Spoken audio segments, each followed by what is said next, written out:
Hello, everybody. Welcome to the webinar. You have come to the right place if you wanted to learn about AC sweeps today. I'm Sarah Lynch, as you might know. I'm the marketing manager at PSIM. I'm just going to greet you today, and Albert is going to have a great presentation for you guys in store. So yeah, hopefully this will be a very useful hour, up to 90 minutes today for you. And Albert, I'm giving you the talking stick. Okay, thanks. Okay, I am going to share my screen here. You should see now yes, my first slide. So we're talking about AC sweeps today, or frequency analysis. And I'm going to try and do AC sweeps on everything the next hour or so. We'll see how we do. Definitely going to cover some of the more important topologies and topics. Okay, so quickly talking about what we're doing today or about PSIM. So I work for PSIM. We are the developing company of PSIM. We also sell a few other things and help develop a few other things. So PSIM is all us. DSIM is something we work with a Chinese university for. It's a large system level simulator. Then we also got the PE Expert 4 system. We work with our Japanese distributor on this one. This one is a digital control development system. And then we also sell this other tool here called Smart Control, which we work with the university out of Spain for. PSIM has been around for 25 years now. It was first developed and specifically developed for power electronics and motor drive applications, widely regarded for speed, results, and robustness. It fits kind of between the MATLAB Simulink world and the SPICE world.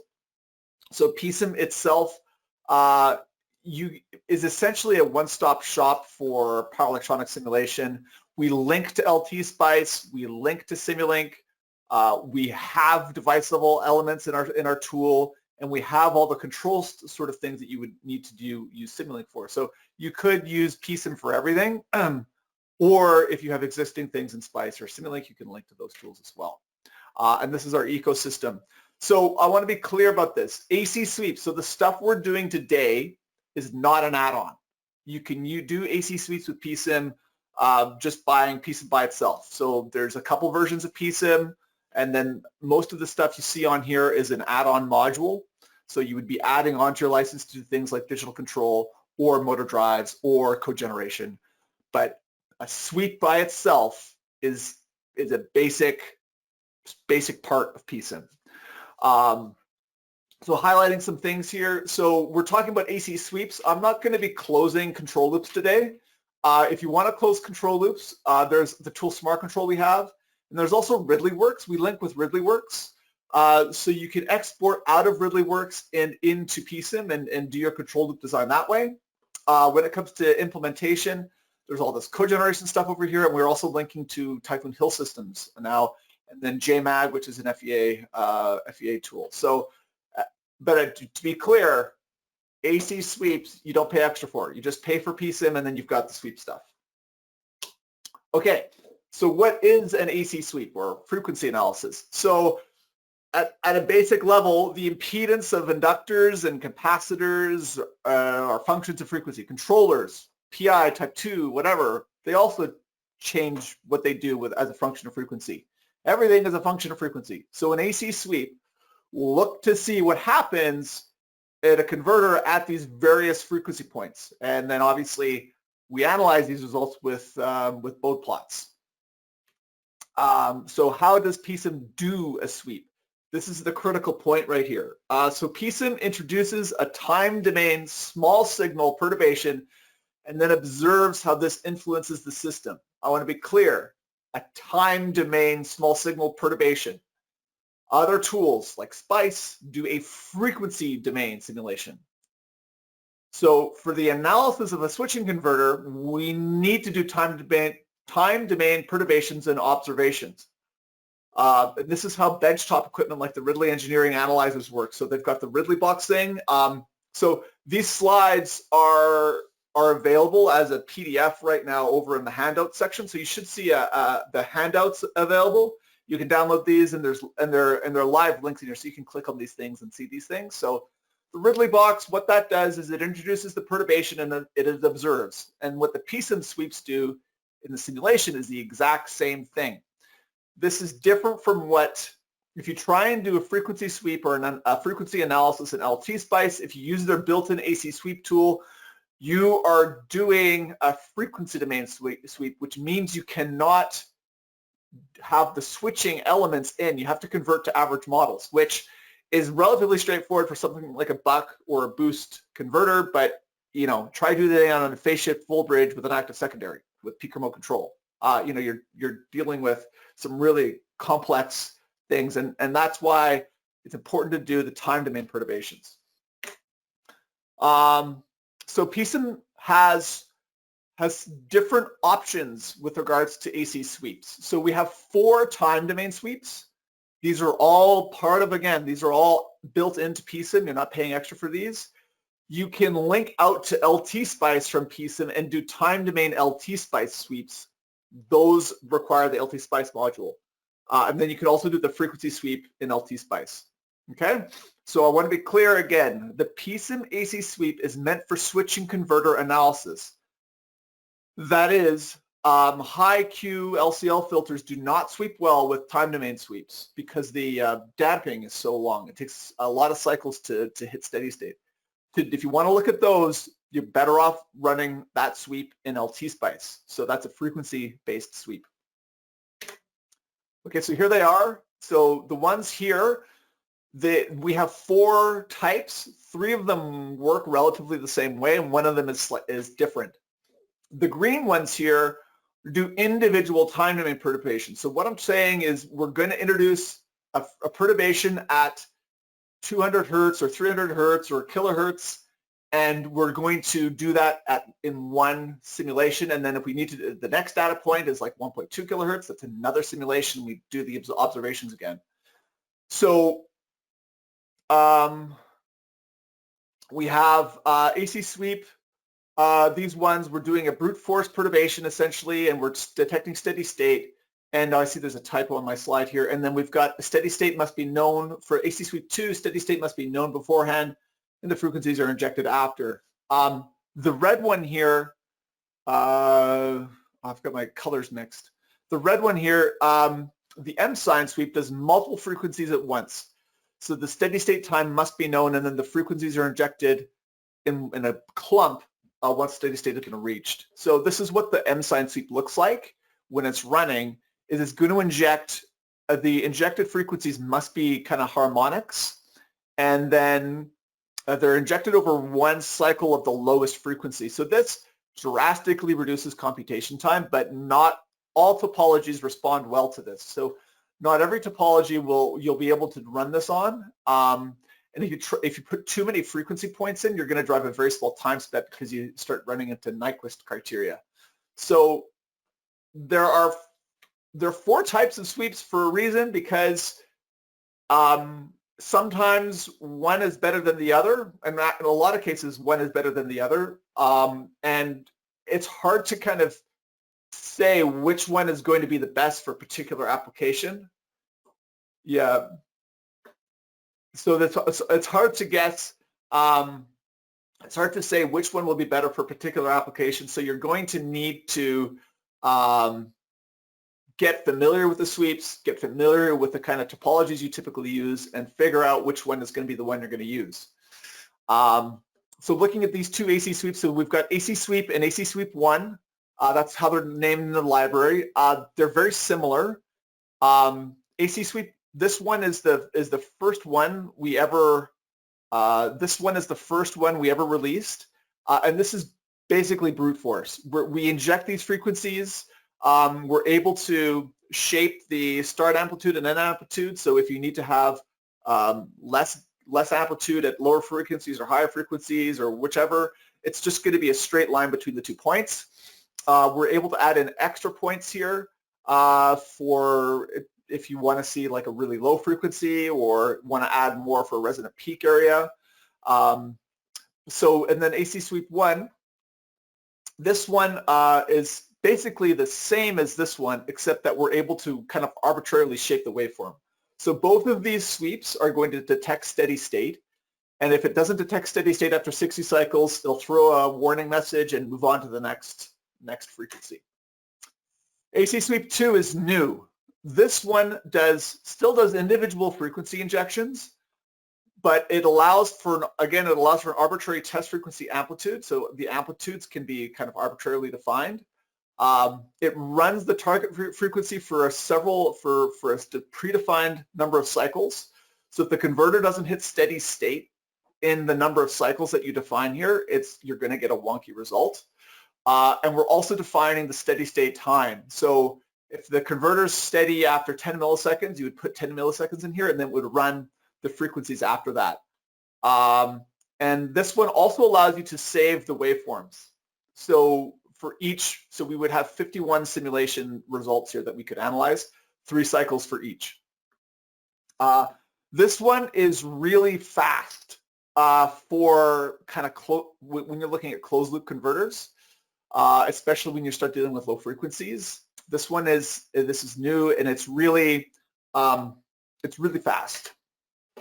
Yeah, so looking at all 4 of them here, I don't want to spend too much time on this slide. We've got a lot of simulations to get to, but essentially this is kind of like my matrix of what they're useful for. So the M-sign sweep, it does have a time step sensitivity. So if you put too many target frequencies in, if you put too many target frequencies in, it will drive a very small time step, which will blow the simulation time up. Not all topologies respond well to this M sign, so not all topologies will give you good results if you blast it with this. And then its best use case is sort of simple converters mostly, but it can be used for complex ones. You just kind of have to feel for it. I typically try this one first to see what happens.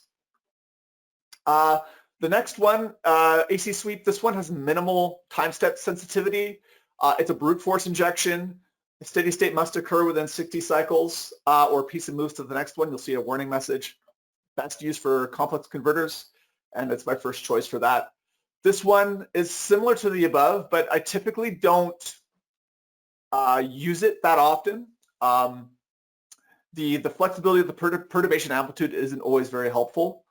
And then we've got AC Sweep number 2. Again, minimal time step sensitivity. This one, if the converter doesn't, after you introduce the perturbation, if it doesn't return to steady state after a few cycles, this one will be slow. Best use for this is closed loop, and this is a really good converter sweep for that. So there's a couple of questions. How is the amplitude in the sweep block defined? I will answer that in a minute. About this option, arbitrary test frequency amplitude, do you need to define the amplitude for all the frequency points? No, PSIM is going to interpolate. So if you see here, in this case, this is a flat line, but if you put in a whole set of piecewise pairs, PSIM will interpolate between the two with the linear interpolation, linear and log interpolation. Right. Okay. So setup. So I've got a whole bunch of slides here about all sorts of different topologies, and these slides are for your information, so I'm not going to spend a lot of time on these, but essentially so we've got an MMC here, 4-unit cascaded MMC. We're introducing the perturbation with DQ control. This is open loop in the D reference, and we're observing the AC probe over here. We've got a phase shift full bridge. We're introducing the perturbation in the peak reference, and we're observing the impact on output voltage over here. So this is phase shift, full bridge, peak remote control, active secondary with, with 0 voltage switching, all that kind of fun stuff. Analog versus digital. So we can introduce digital delay into our sweeps. So we can see the analog system on the left and the digital system on the right. All we've done is add in 250 kilohertz. So that's the same rate as the sampling here, as the switching speed, and a delay element here as well. These can be arbitrary. We could be running our controller. This would mimic running our controller at 250 kilohertz. If we wanted to run the controller at 50 kilohertz, we would just change these to 50. Easy. And you can see the impact of the delay over here in the frequency response. Loop gain. So if we wanted to look at the cross-frequency and phase margin, so that's a closed loop system. We have a slightly different probe for that, and we can see here the loop gain of this particular converter. So we've swept from 10 hertz to 85 kilohertz, and we see there's a nice little resonant peak in here. We see our DC gain. We see the crossover frequency.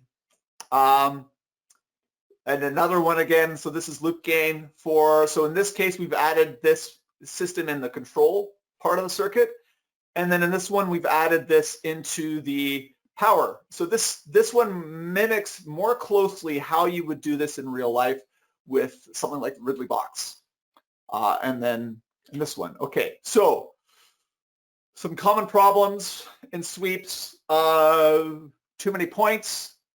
So I've seen people put in like 500 points from 100 hertz to 10 kilohertz.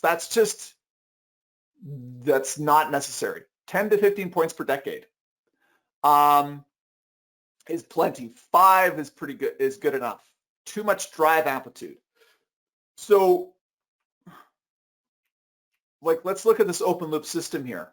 We're introducing a perturbation, small signal, and what we're seeing is that at 1.2 kilohertz or so, 1.3, there's a massive resonant peak. And we need to be careful that the perturbation that we've applied at this point is not driving this system. So that's actual current in this inductor we're measuring. So there's actual current there. We need to make sure that we're not driving the system into DCM or CCM at this particular point. So we need to be careful with our amplitudes. And then also when it comes to picking the perturbation amplitudes, we're actually doing a measurement of the signal. So we need signal to noise. So we need to have a large enough amplitude so that we can actually pick it up. And you can see in this particular, converters attenuate at high frequencies. So we see over here there's attenuation and there's gain. So typically we want to make sure that we have enough amplitude so that we don't do something crazy, and then we have enough amplitude so that we can pick up the signal when we start to attenuate. So that's when it comes to picking these amplitudes, that's where you're working off of, and it's typically 5 to 10% is our good numbers for your perturbation of what the reference value is. So if your reference is 0.2, then 0.02 or 0.00 or 0.01 will be good numbers for perturbation. If your reference is 100 or your feedback value is 100, then maybe 1, that kind of thing. So it all 1 to 10%, and you kind of have to run the sweeps a few times before you get a good feel for what values will make sense. Not enough drive amplitude, too high a frequency. So if you're switching this is switching at 100 kilohertz. So you'll see it a lot of sweeps. So this is switching at 250 kilohertz, and I'm not sweeping up to 10 megahertz. Again, these are time domain simulations. If you try and sweep too high, you're going to get frequency fold back. This is sampling right here. So we're comparing the modulation waveform with the carrier, and we've got and that is physically sampling the modulation waveform in a sense. So if you try and put too fast a frequency in here, you've got to think of your modulation to carrier ratio. Trying to push this thing up to 10 megahertz like you can with a frequency-based simulation is not how the converter is going to work. So you need to kind of understand what you're seeing here if you start pushing out the perturbation beyond switching over to. Other things, LCL, use SPICE, like low damping circuits, do those in SPICE, 2 courses time step, and then converter issues, steady state issues. And then there's some links here. Okay, so let's get to some simulations. Discard, and I'll fix those typos later. Okay, I've got a bunch of simulations ready.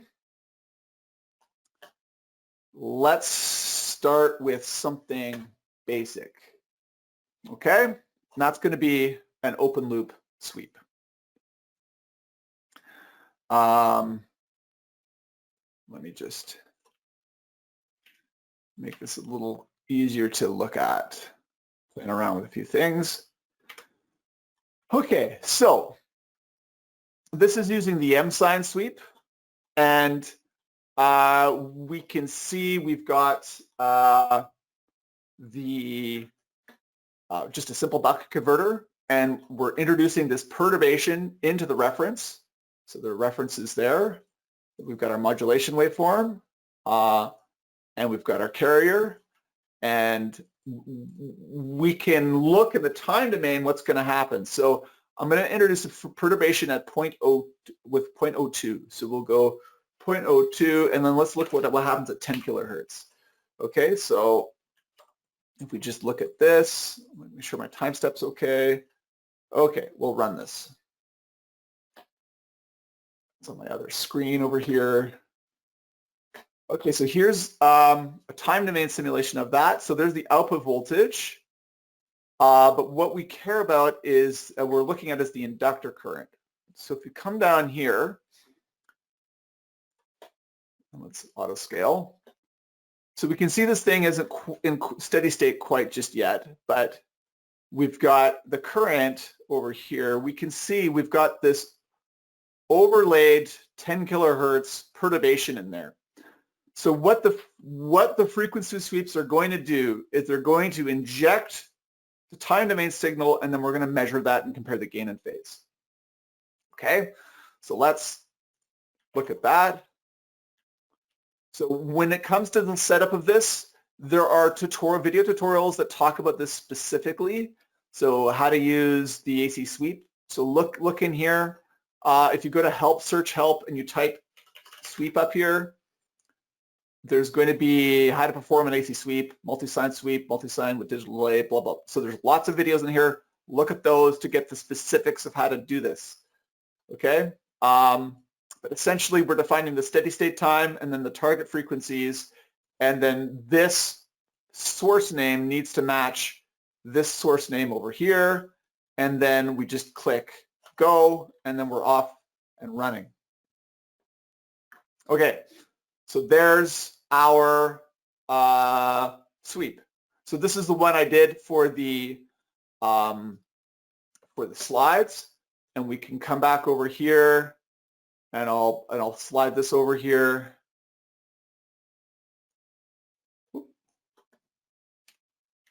We'll enable that one. And so now this is the digital delay one. We'll disable this side. So now we've got the digital element here. We're still monitoring this current. And let me just slide that over. Perfect. Okay, so we can run this one again. And this is going to give us our digital sweep. Okay, whoops. So we've got amplitude there. Actually, I wanted to do this the other way around. And we've got our phase.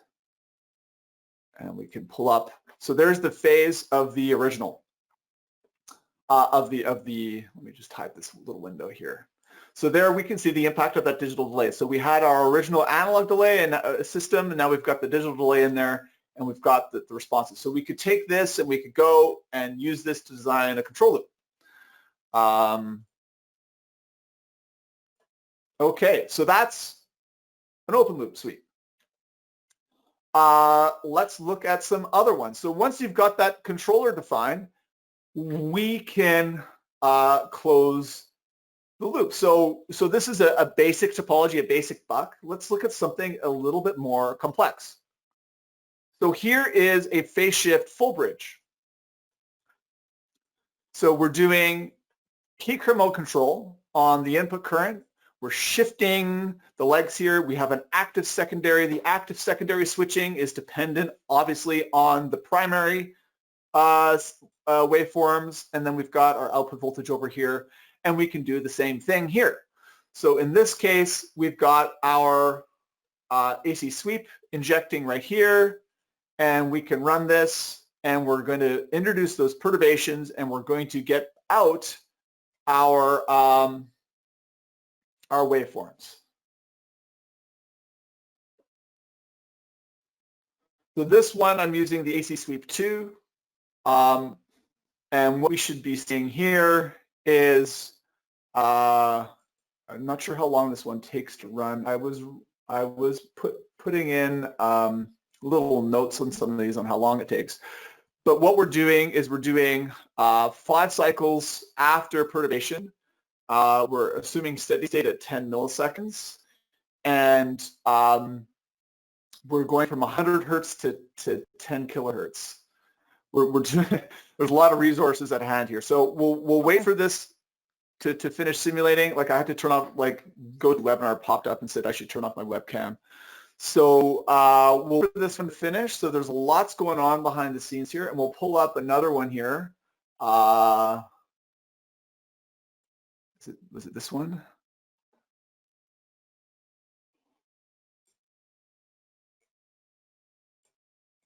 I put some little notes in. That's that one still. Okay. 10 million. Oh.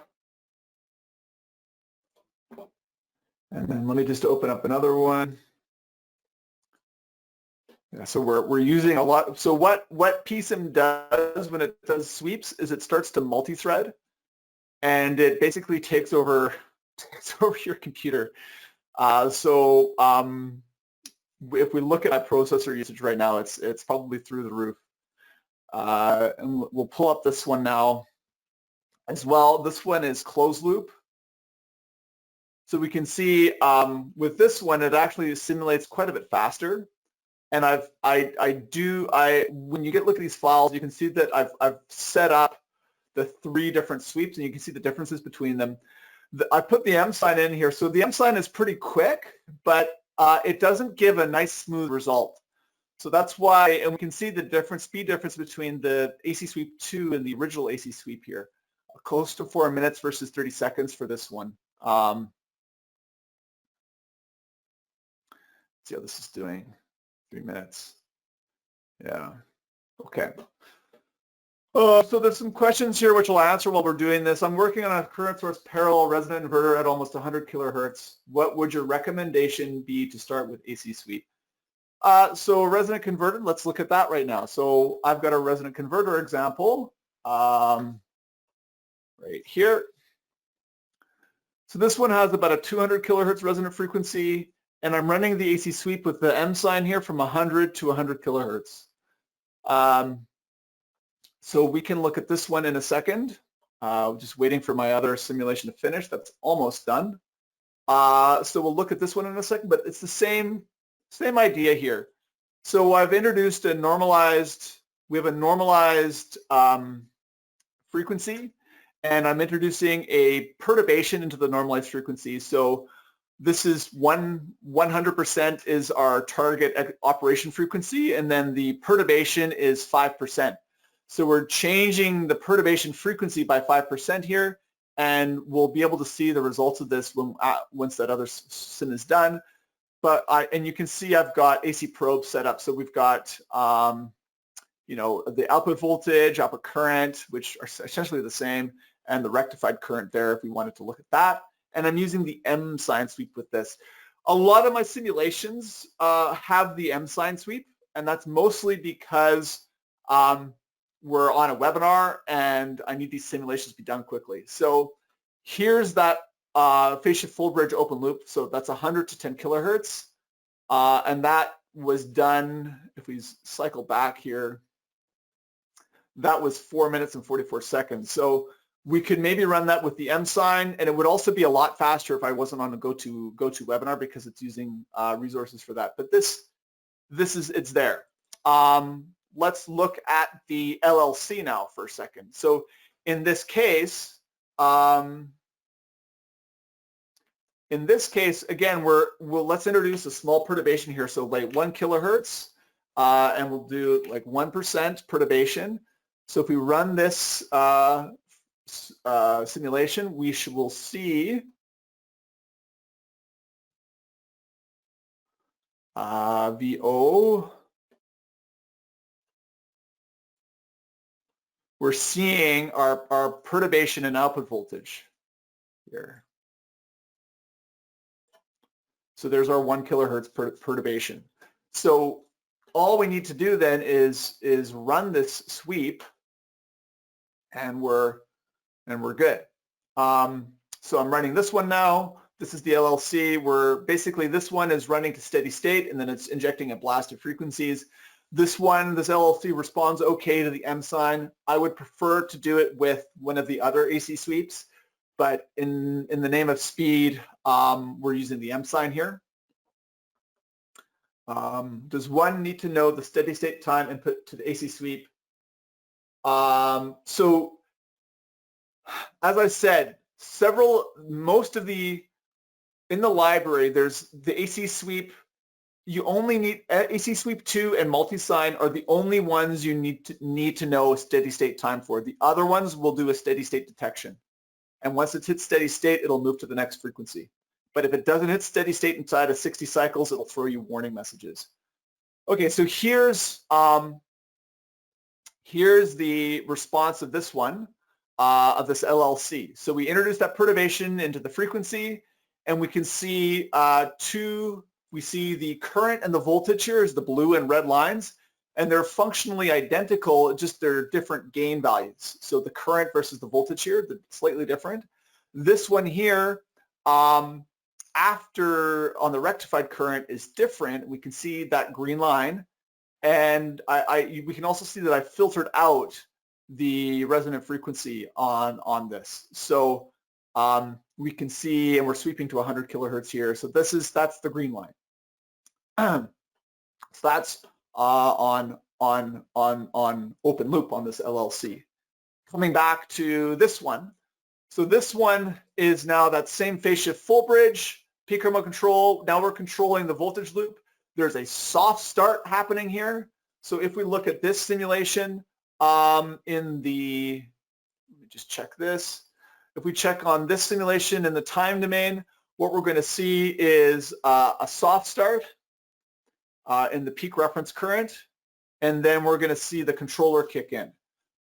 So what we're doing now with this one, so I peak ref, so we see the soft start there. So what we're doing is we're defining a steady state time that is after the soft start. So we know we can get past that and get into the actual operation before we start injecting things. So let's look to see how this one does with the, so we're sweeping from 100 hertz to 100 kilohertz, 51 points. And we've got the flag for waveforms set. So flag for waveforms is essentially going to dump all of those results out into a folder here, and we're going to be able to look at them to see. So if you see something odd in your simulation results, you'll be able to go back and check to see what's happening. Okay, could you explain? Okay, I'm not explaining how phase-shifted full bridge converters work in this particular webinar. There are other webinars. Please link. There's lots of webinars on phase-shift full bridges. I'm not covering the operations of converters in this particular example. And this is an example that comes with PSIM, so you can check that out yourself. Can you also show this on inverter? Yes, so we're going to get to some inverters soon. Yeah, and now you can see, yeah, so this AC sweep 2, when I did it without webinar, was 32 seconds when I was doing my test runs, and we're over a minute now, so definitely go to webinars, slowing things down quite a bit. What happened to the droop control? Yeah, so we've got Anakin. We've got 20 minutes left. We're getting there, my friend. So there's a question here about the droop control. Let me pull that one up right away. So getting into really fancy sweeps here.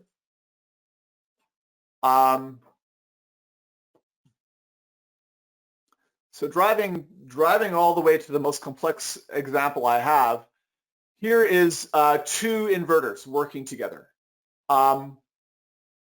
They are multi-level inverters with voltage loop and current loop control, and they are doing droop control. Droop control means that I'm controlling the DC bus voltage, not the DC, the AC voltage and frequency. And what I'm doing in this particular instance is I've introduced the exact same thing. I introduced the perturbation into Q, into the reactive power or into the frequency aspect, and that allows me to see the impact of that on Q. So is there any way to boost? Okay, there's lots of questions there. Okay, so I'm not good. So running this AC sweep takes a long time because there's 24 active switches involved, and the frequencies of interest for Droop are quite low. So let me pull up the sweep results here. That was the wrong one. No, that one's the wrong one. So this was the frequency result from the Droop control sweep that I did. And we can see we've got the phase is a little messy, but it's usable. And we've also see that the amplitude here is useful. So essentially what I did, and then I used Smart Control to come up with control loops, controllers for that. But I've got, I've introduced the perturbation into the frequency, and we can see that that is driving then the theta for this bottom converter, and then I'm measuring the reactive power over here. So the reactive power measurement is here. So there's my AC sweep perturbation, and then I've got my my response in the reactive power right here. Okay, so this is the sort of thing you can do. So you need to. This one takes, I think, 30 minutes to run in the end. I was hoping to recode it to run with PSIM. So someone's asking, what's the advantage of the AC sweep? Okay, so the AC sweep is kind of the most critical aspect of being able to design a controller. So that's pretty critical, pretty fundamental thing. Open loop sweeps. Also, when it comes to the analysis of how the controller works, again, a very critical aspect of a power converter. So coming now to other examples. So there's other things of interest are things like this one here.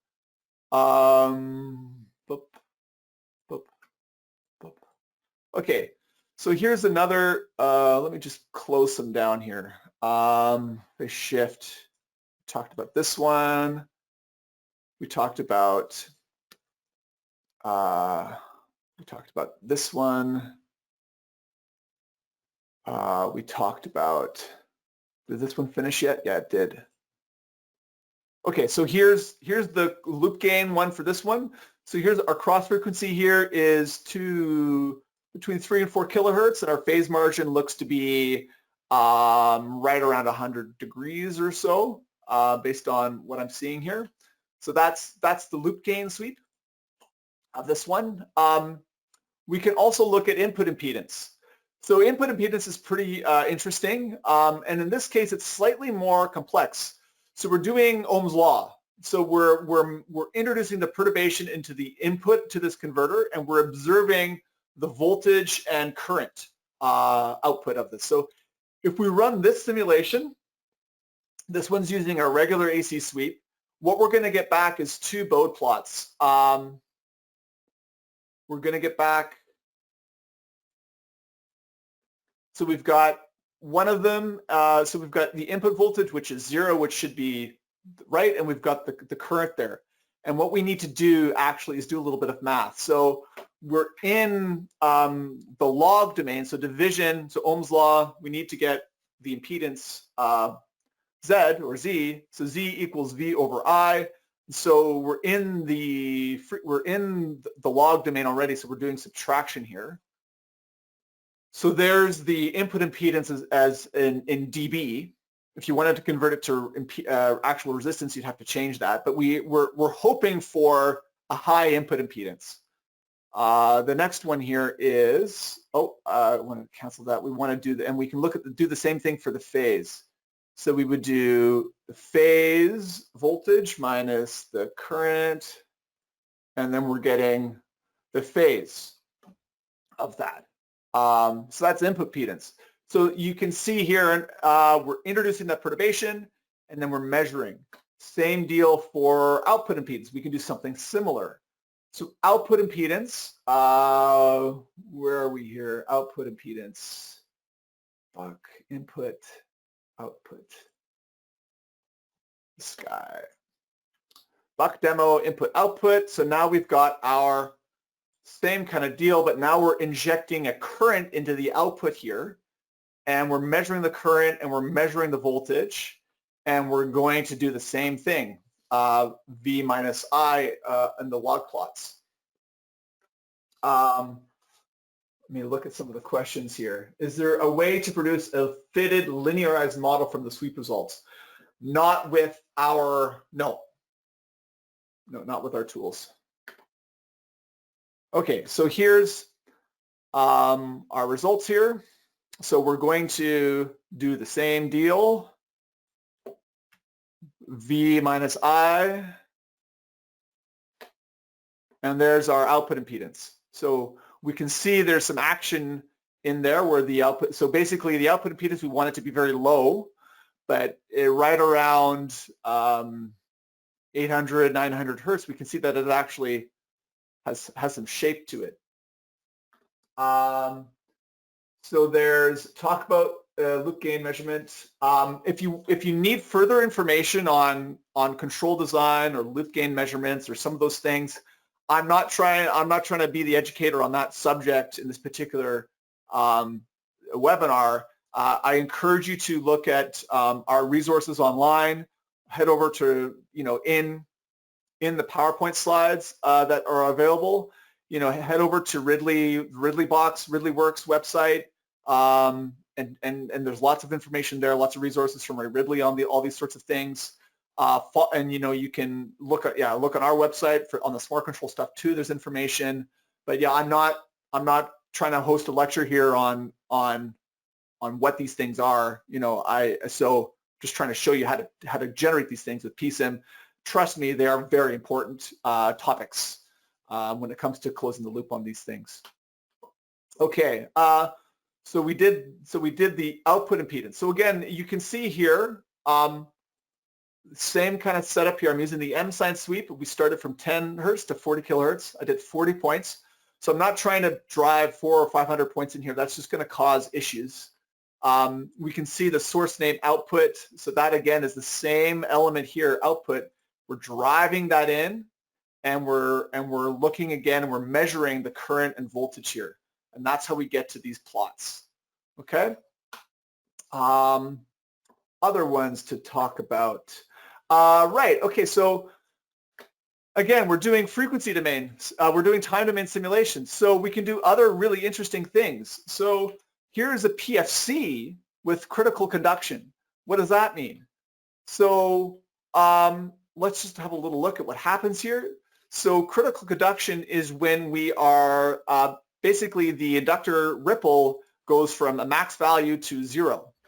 So let's look at the inductor current here, and we can see that the inductor current is going from a particular point to 0, where this shape, if we look at the input current here, L in and V in, if we put those on two different axes, zoom in, we can see that the inductor input current is basically, and we also then have a variable switching speed, where the switching speed at max current is different than the switching speed at the minimum values down here. So there's a variable switching speed involved here, and we can do an AC sweep on this one just as well. And we can see I've introduced a perturbation here into the reference, and we're seeing that up here.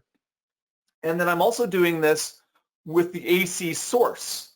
So we can run this simulation with the AC source active variable switching speeds over here, and we're driving in this perturbation. Now, the key point here is I'm going from 0.1 hertz to 30 hertz.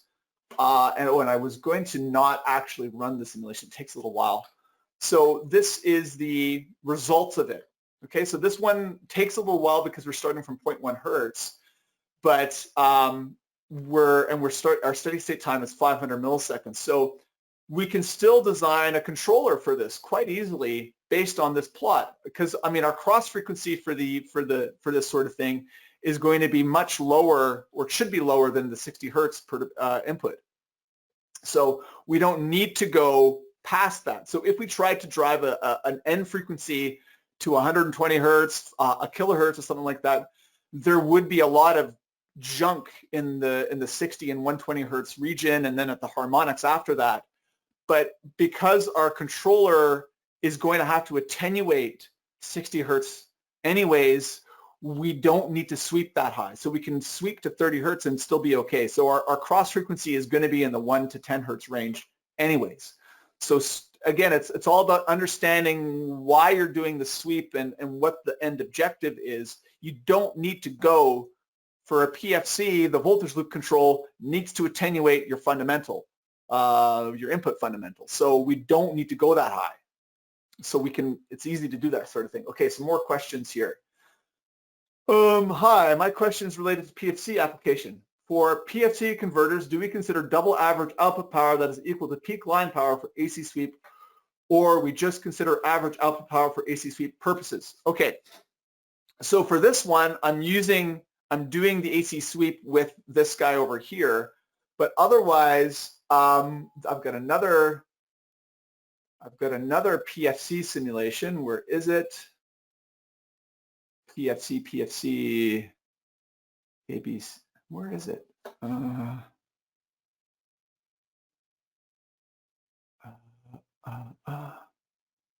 been interleaved. Where did it go?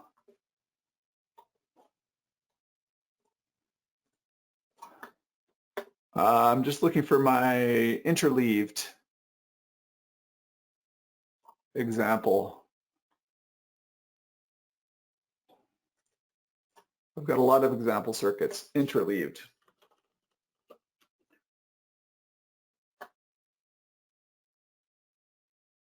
Oh, there it is. Perfect. Okay, so here we have a PFC, and I've got it now with when I'm doing the control design for this, I'm actually working off of the RMS value with a DC source. Okay, and in this case, we're doing it's a multi-loop controller. So I should show some other examples that do the multi-loop control stuff. But now so this is a loop gain on the working loop, and so we can run this. And where was so this one, I actually have the sim results done already, because it takes a little while to go. PFC interleaved. There it is. There's the sim results. So there's the sim results of that. So we've got two plots here. So we've got the loop gain, which is the blue line. So that's giving our cross frequency, which is right around 11 hertz. And we see strong attenuation of 60 hertz and beyond. And then the other line, the red line, is the closed loop transfer function. So it shows how well we can track DC reference changes. But this one is done, and we can see we've got two inner PI loops working. We've got the sharing going on here. So these are phase shifted carrier waveforms, and those are working. So with this one, if you're interested in PFC stuff, there's tutorial videos that cover PFCs directly, and I encourage you to have a look at those. Okay.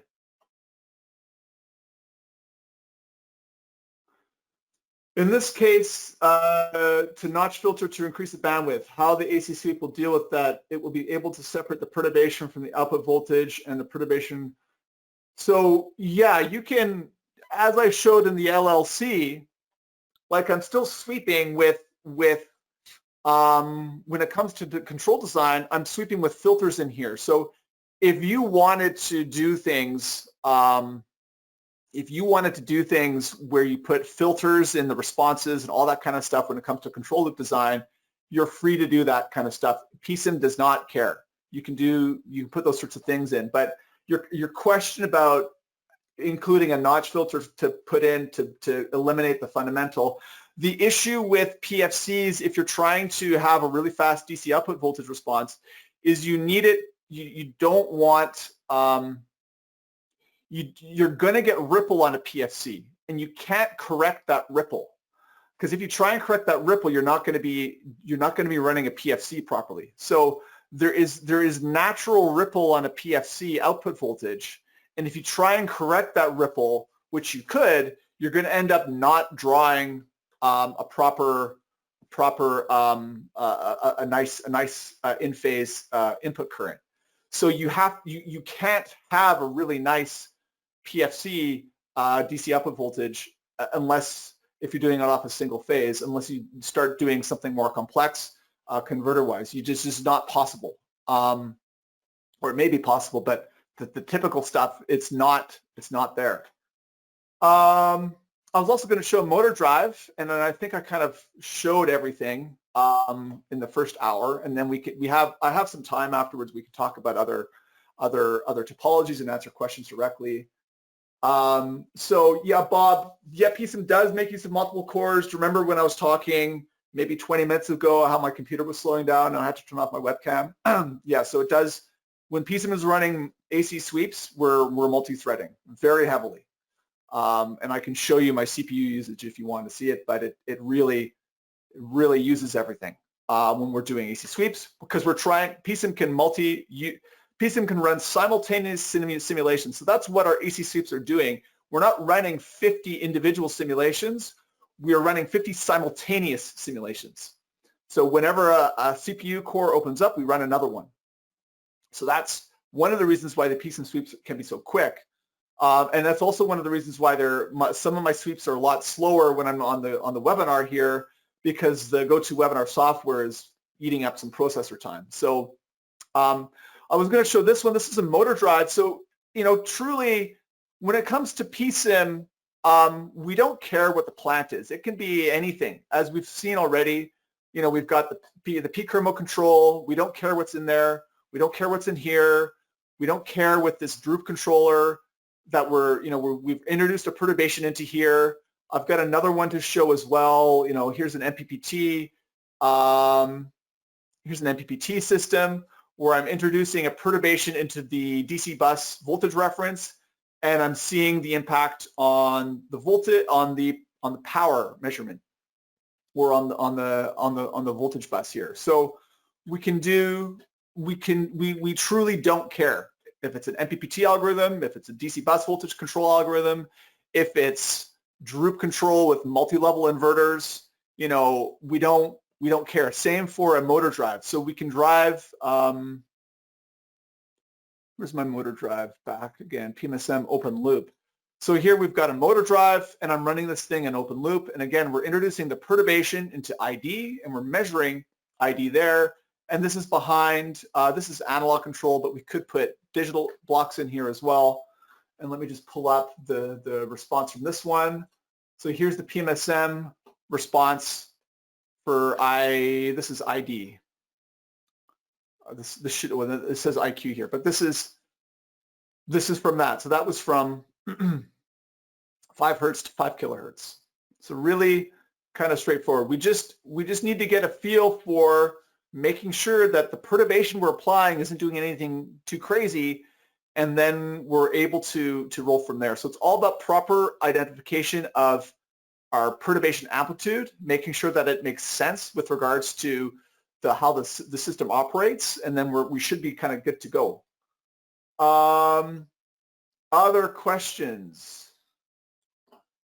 Is there any instruction rule for the most appropriate AC sweep tuning parameters, or it depends on practical experience and estimation? Yes. Most appropriate AC sweep is, you can use the little table I have in those slides, but at the end of the day, it comes down to you kind of having run sweeps before and understanding how these things work. Turn my webcam back on. I'm still here. So we should be able to. So these are all the examples that I have. I'm going to send them to you. So you will be able to, you'll be able to download these. I was going to look at, so let's look quickly at and I've got some scripts to run as well. I'm remembering what I was going to talk about. Yes. Oh, great. Yes. Thank you for reminding me. So there's a question, can we run AC sweep by injection the perturbation in the, okay. By injection the perturbation in the D or Q axis, which is a synchronous reference frame, does the frequency response show shifted to the left by the frequency of the reference frame? No. Can we use scripts to run AC sweep? Yes. Okay. So let me find my DQ example here quickly. Three-phase inverter here. Okay. So this is looking at things. So we're introducing the perturbation into the D reference here, and my converter, my Q axis is set to 0 right now, but it could be something else as well. It doesn't matter. Theta is common between the initial perturbation and then the re-pull from ABC back to DQ. So when we run this sweep, we're injecting into D and we're observing the impact. So we can see that there. So if we want to look at this in the time domain, it's actually kind of interesting. So let's put a perturbation value in here, and we'll look at what, so we've got ID and we've got IQ. So if you want to be tricky about this as well, most people will tell you that ID and IQ are linked. So we can actually see the impact on IQ if we wanted to a perturbation in ID. Whoops. Let me just plot them individual. Second axis, add new y-axis. Let's zoom over here. Up. So we can see that. Maybe I'll turn off ID. I'll put it on another IQ. Get rid of IQ there. Okay. So we can see the interaction on IQ. It's mostly holding steady. So the perturbation amount isn't nearly as much as it is on ID, but we can still see the interaction between D and Q here. So I know there are some people who like to consider the impact on IQ when they're closing the loop. Whenever I've closed the loop on a three-phase inverter with DQ control, I treat them as independent variables, and I've had good success that way. What am I doing here? Okay, so there's the AC sweep. Yes, there's the question about that. I actually remember seeing that in the initial sign-up questions. I have an example of that to get to. So let's run some sweeps from a script. So let's look at the loop first. So these are all going to be sent to you. So in this case, we are going to run a sweep. Buck demo loop sweep. That's not the right sim. Oh, I changed the VDC. Okay, so I've got two examples where we sweep DC bus voltage as a function of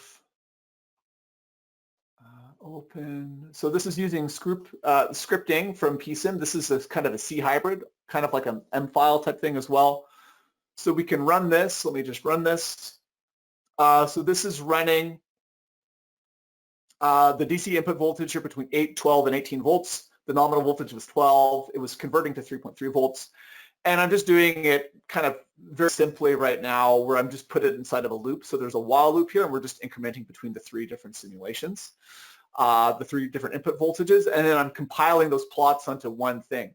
We could do this and make this complicated by changing everything if we wanted to see what the impact would be. Same thing for, I've got another simulation here, which is the open loop sweep. So in this one, I'm changing the output resistor, and we can see what happens with that. Okay, so there's the DC voltage equals 8 volts. So we've got our gain, our loop gain, and I've got our phase here. And so this is going to work through, again, 3 different values. So that one's just kind of clipping along. We can see where we're at here. Just give that a moment. So yeah, the scripting tool, there's lots of examples on scripting and additional tutorial information on scripting. Check out the YouTube channel. Yeah, I really want to highlight here, if you go to search help in the new version of PSIM, if you type in AC sweep, you're going to see a lot of different sims that cover all that kind of stuff, information and tutorial videos. Same thing so there's our next one. So these are popped individually, but I compile them at the end into one thing. Scripting, if you type in script up here, you get a whole bunch of different script videos as well, and different simulations and all that kind of stuff. So, and then you'll also have these little demo scripts, but it's essentially kind of a C hybrid. Okay, here we go. So here's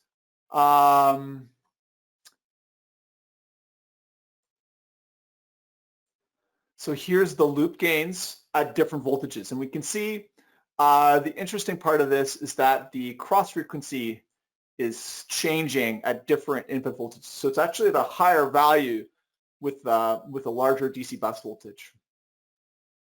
So one thing to look at. So that was the loop gains.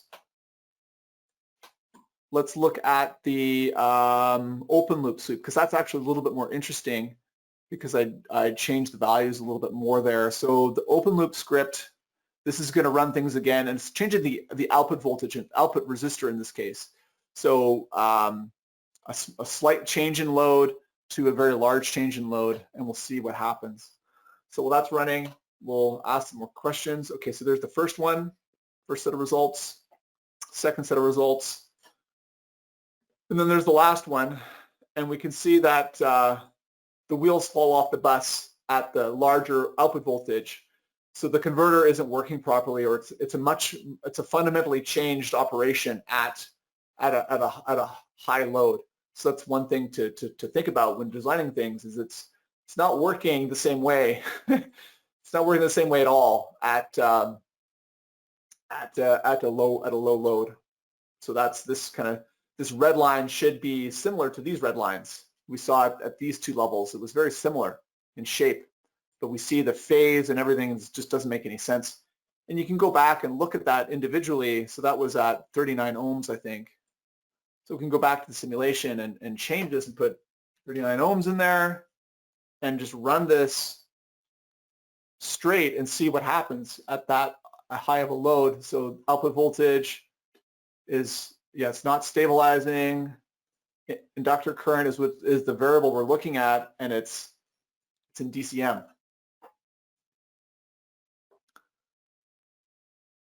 Okay.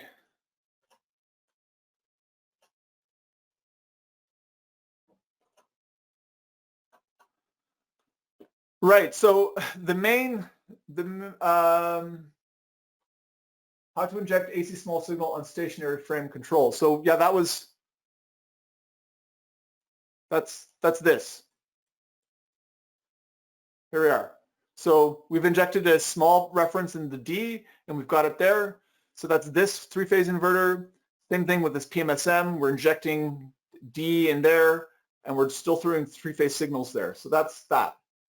Can we get different results depending on the component model to be used? So that's a really good question. If you're doing control loop design, never use a level 2. Always you're going to get very similar results with ideal switches. That's the entire point of an ideal switch, is that it simplifies that switch transition, because we need several thousand switch cycles to actually get a result. So if you want to use a level 2 model or a SPICE model or a realistic switch model to do a sweep, you're going to be waiting, like we're already with the ideal switches, we're waiting a couple minutes for some of these, you know, for this droop or this one or the droop one, whatever it was. Those are going to be, you're going to be waiting potentially like a day or two if you're trying to use a non-ideal switch model. So don't use a non-ideal switch model. If you want to verify your results with non-ideal models, you can run a single off simulations at some specific frequencies just to check things. But take it from me, you're not learning anything extra by using a level 2 model. So level 2 is, for example, we have a MOSFET So we're using ideal switches in all these guys. We could switch it to a level 2 model, which gives us a non-ideal switch transition, and this is not going to help when it comes to sweeps.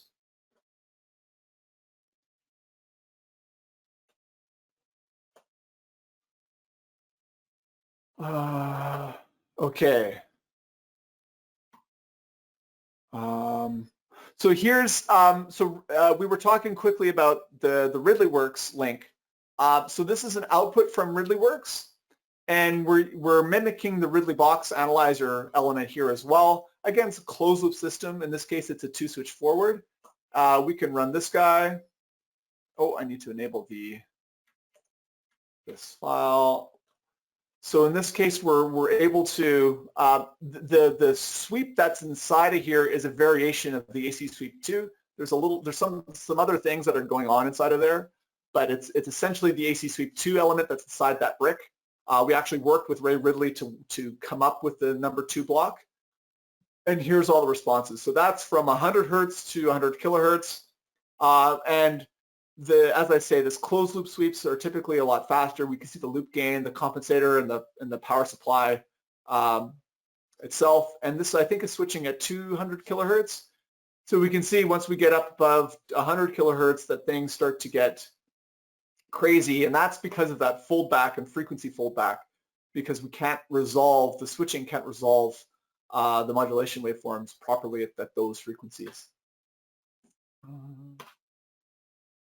Yeah, so there's other webinars that cover directly the RidleyWorks link, but essentially this was exported, and then the whole set of parameters from RidleyWorks are exported as well, and then you can basically run this thing.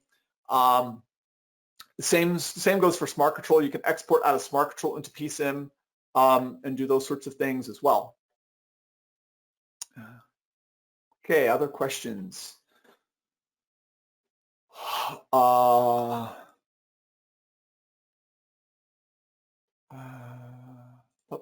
Yeah, let me just make sure I used all my examples. So we talked about,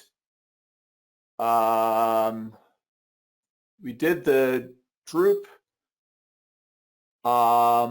we did the 3-phase MPPT. So again, it's not, with those 2 examples, it's not always about perturbing, and looking for a particular control variable.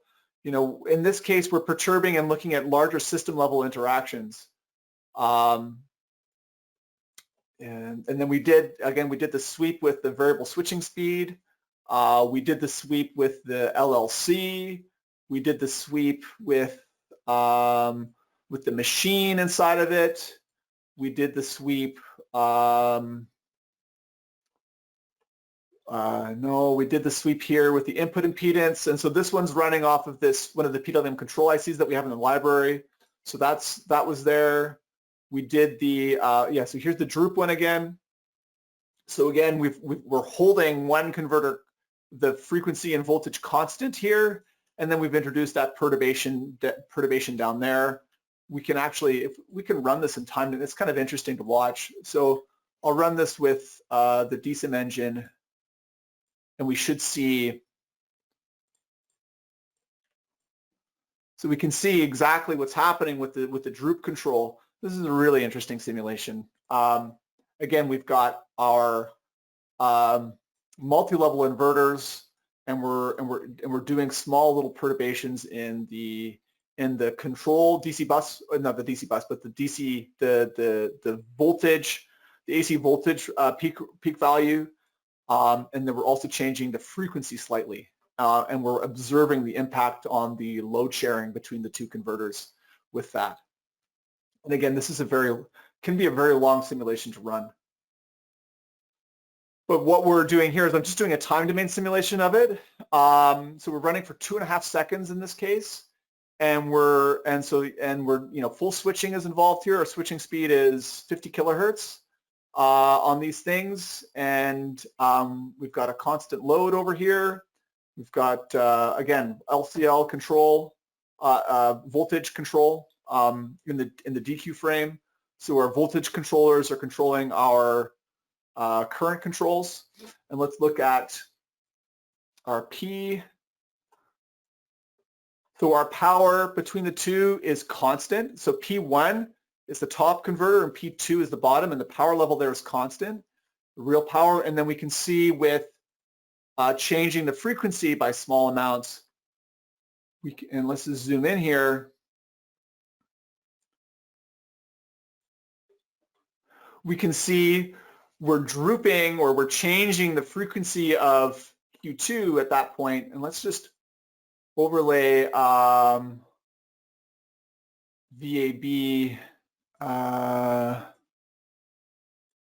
Do I have the feedback voltages? We'll look at the currents there. IL, what's ILA? These two guys. Let's zoom in. And we can see there's a subtle change in the frequency there, just ever so subtle, where we can see that blue is lagging just a little bit behind red. Otherwise, they should be right on top of each other.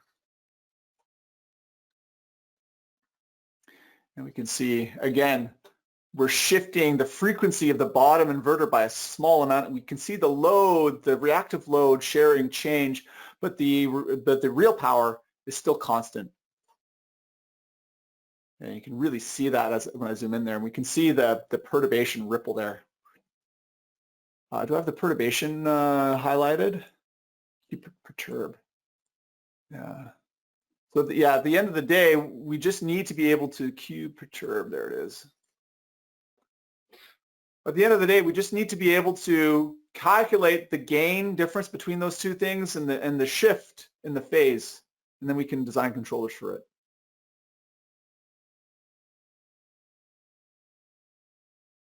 So I think, the objective of me for today on this webinar was to highlight to you how we can how essentially with PSIM, we don't really care what is inside of the box. If we're going to do a sweep, we don't care what's in there. It can be anything. All we care about is that we are going to, that there's some reference to it, and that at some point there's some other value that we can pull out and we can watch. Whatever's going on inside of here, we don't care. It can be anything. So I've tried to cover that today.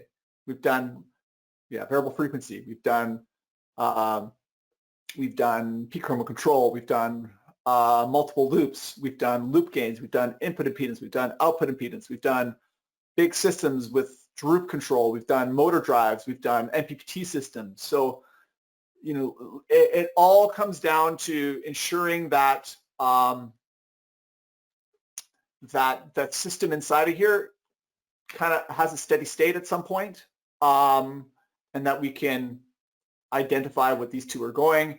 And then we have a range of options in the library for you to play with.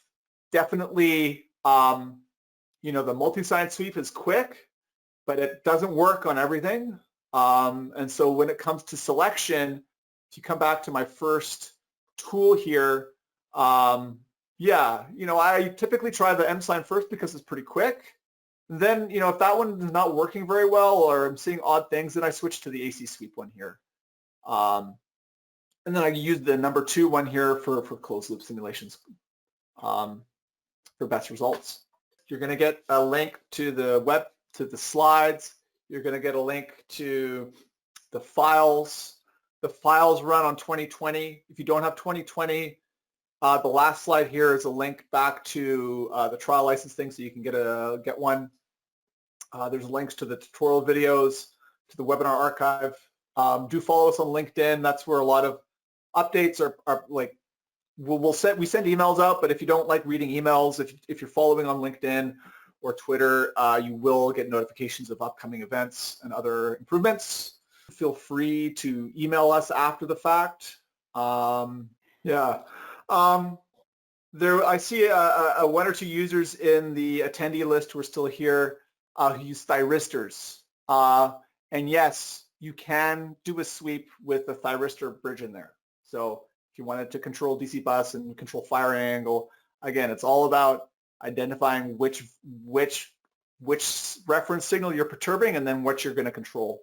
So yes, thyristor control can be done with this stuff as well. So it's all good. And then definitely, there are some key aspects to running a sweep, which I've really kind of glossed over, but definitely if you drive with too much amplitude or not enough amplitude, there's some, like fixing that amplitude there's some skill there. And when it comes to properly setting up these things, it's just a matter of experience and practice. But if you start using like our links to design tools, like namely RidleyWorks, you're going to get, this is defining the sweep parameters for you and some sensible settings for the perturbation levels and properly shaping the waveform so they don't go into overdrive and all that kind of stuff. So definitely there's lots of tools that one can link with that provide a little bit more light into this, because it is a very complex subject and people have written PhDs on it, which I claim not to be an expert on at all. So do have a look through the simulations, play with them a little bit, send me questions, etc. We're happy to help, and we'll see you on the next one. This was great. You answered a lot of questions. We looked at lots of different applications for AC sweep. As you said earlier, there is a bunch of different other tutorial videos about this topic and also tutorial PDFs. So if you guys have any other questions or want to get more resources about this topic, please visit our website on the video page or on the resources page generally. And yeah, as Albert said, follow us on LinkedIn and all the other social media platforms. Please fill out the survey when you leave the webinar. And yeah, we'll see each other for the next webinar. And with that, I'll sign off. Thank you guys so much for coming by, and look forward to further and future webinars.